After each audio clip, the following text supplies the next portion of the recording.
So, and the other reason I wanted the camera to show the hands was because of Oliver's Opus 110, the first movement of Beethoven. So now, because Oliver showed me for a couple of minutes before the class what he was going to play, because we had to decide on repertoire. And he played this opening of Beethoven,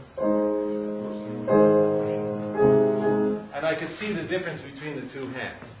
That the left hand was flatter, and the right hand already had this beautiful thing happening of this skeletal, and I could see these. That's what I saw.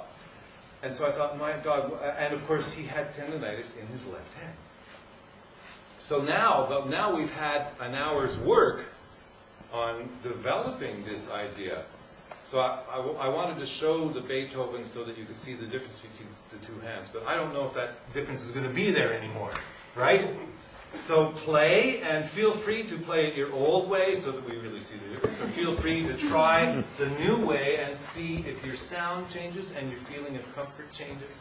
Feel free to be a little bit more, If you want to do this kind of thing with your students, don't just push them forward or push them back or push them where you need to. You have to feel, why are they sitting like that, and why, and what could happen. And there's so many different parts of the torso that could change a little this way or that way. Basically, you want it more movable so that it finds its natural position on its own.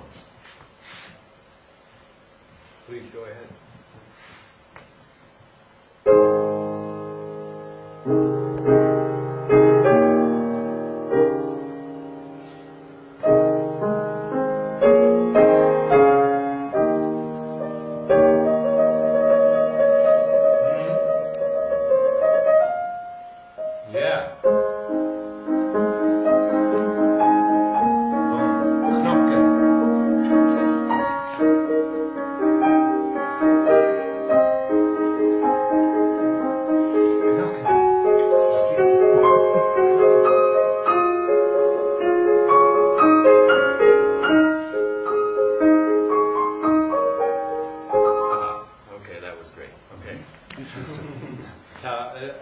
You didn't hear the first version, but now you heard a singing line, and you heard orchestration between bass and, right?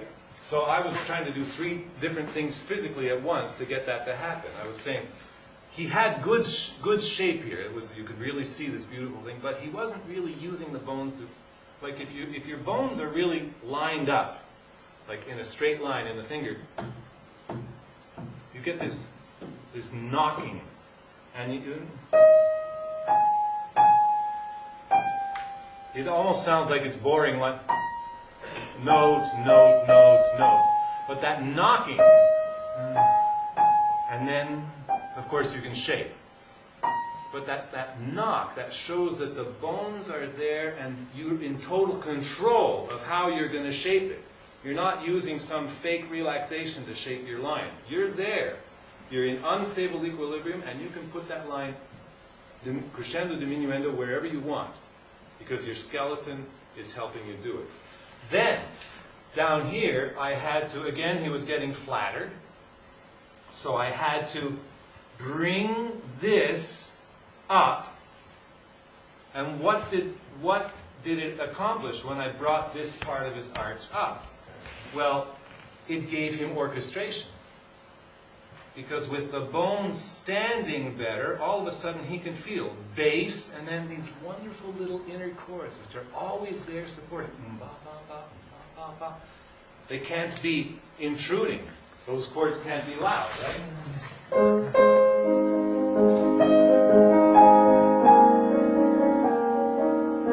But they're always there.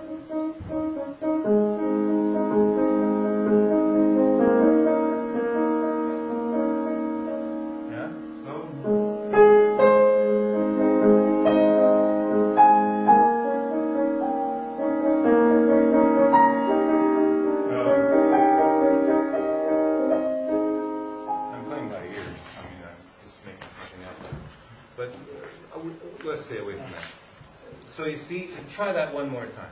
So it's bones, bones, bones. No, just where that theme comes. Yeah, and the bones here, and then don't forget this. This air in here. Yeah, you see how you want to sink down? That ruins your inner voices.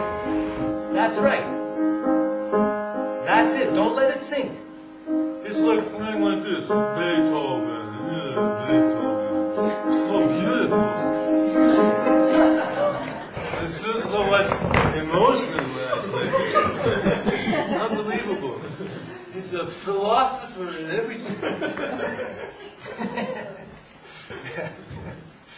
But like you can relax too far, right? Okay, so don't fall off the chair or don't fall on the floor. Keep this air in here. Okay, try. That's perfect. It's great. It's flexible. That's right, and you're getting the differentiation. That's right. Now, please add that. Yeah. Come on, up, up, up. Not stiff up, just unstable equilibrium. That's it. There you go. You hear the bones? I mean, there.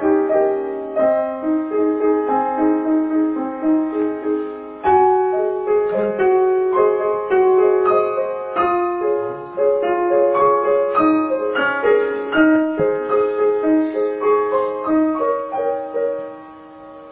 Good. Yeah, so his teacher in Brussels said, oh, you play too bony. I say he doesn't play bony enough. But now he did. This is flexible bones. Okay? That's almost everything I want to say. The one more detail where you can the other telltale sign that helps you realize, oh my God, your student's not feeling this arch and this arch is not really potent, is that the thumb will be up here. You see? The thumb's natural position is down here. That's where it stays when it's not doing anything else except hanging out or doing its own job. So as soon as there's any tendency here to go, for this to empty out, like a balloon deflating, right? Then the thumb automatically comes up here to help the arch stand up, right? And you were doing that a bit, which is one of the reasons I knew that this was what's going on in your hand. So for you, if you really want this,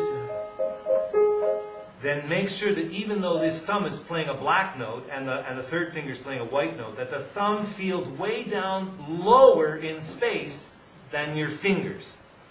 Even though it's playing a black note, you still feel like you're like this. You understand?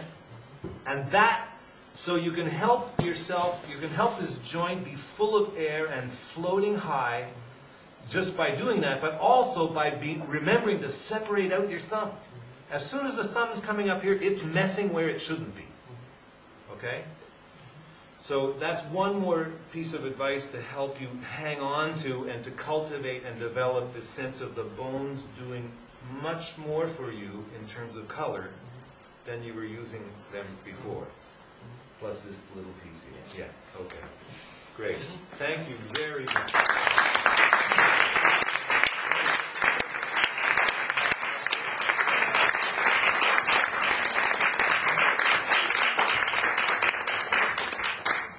He is a very good subject. He responds well to treatment, you think? Yes.